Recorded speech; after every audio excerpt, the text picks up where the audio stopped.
বাংলাদেশ নদীমাতৃক দেশ। একসময় এই দেশ জালের মতো ছড়িয়ে থাকা নদী আর খালে ভরপুর ছিল। খাল ছিল গ্রামের শিরা উপশিরা, কৃষকের জীবন, জেলের জীবিকা, শহরের প্রাকৃতিক ড্রেনেজ, সবকিছুর প্রাণ ছিল এই খালগুলো।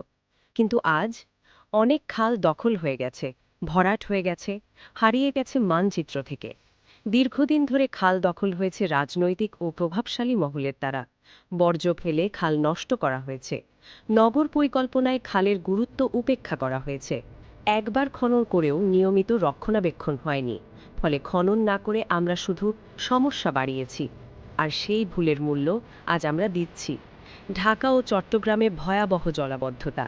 অল্প বৃষ্টিতেই শহর ডুবে যাচ্ছে, কারণ খালগুলো ছিল প্রাকৃতিক ড্রেনেজ সিস্টেম। সেগুলো বন্ধ হয়ে যাওয়ায় পানি নামার পথ নেই। বাংলাদেশের কৃষি এখন প্রধানত সেচ নির্ভর। বড় মৌসুমে কৃষকেরা গভীর নলকূপের উপর নির্ভর করছেন। ফলে ভূগর্ভস্থ পানির স্তর দ্রুত নিচে নেমে যাচ্ছে, বিশেষ করে বরেন্দ্র অঞ্চলে।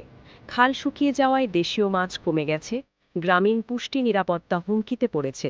বন্যা ও খরার দ্বৈত সংকট। বর্ষায় পানি জমে বন্যা, শুষ্ক মৌসুমে পানি নেই, খরা।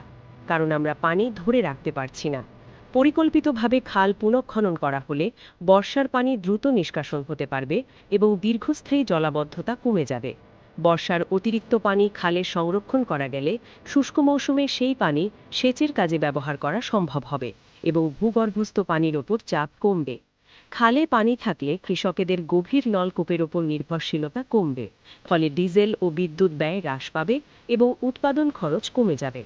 পানি প্রবাহ স্বাভাবিক থাকলে দেশীয় মাছের প্রজনন বাড়বে এবং খাল ভিত্তিক মাছ চাষের সুযোগ সৃষ্টি হবে, যা গ্রামীণ অর্থনীতিকে শক্তিশালী করবে। খাল প্রাকৃতিক ড্রেনেজ ব্যবস্থা হিসেবে কাজ করায় পানি জমে থাকার প্রবণতা কমবে, রোগবালাই ও মশার উপদ্রব হ্রাস পাবে এবং পরিবেশের ভারসাম্য ফিরে আসবে। তবে শুধু খনন করলেই হবে না। খাল দখলমুক্ত রাখা, নিয়মিত রক্ষণাবেক্ষণ করা, নদী খাল সংযোগ পুনঃস্থাপন করা এবং স্থানীয় জনগণকে সম্পৃক্ত করা জরুরি। বাংলাদেশের মতো জলবায়ু ঝুঁকির প্রথম সারির দেশে খাল পুনঃস্খনন শুধু অবকাঠামোগত কাজ নয়, এটি একটি সমন্বিত অর্থনৈতিক ও পরিবেশগত সমাধান।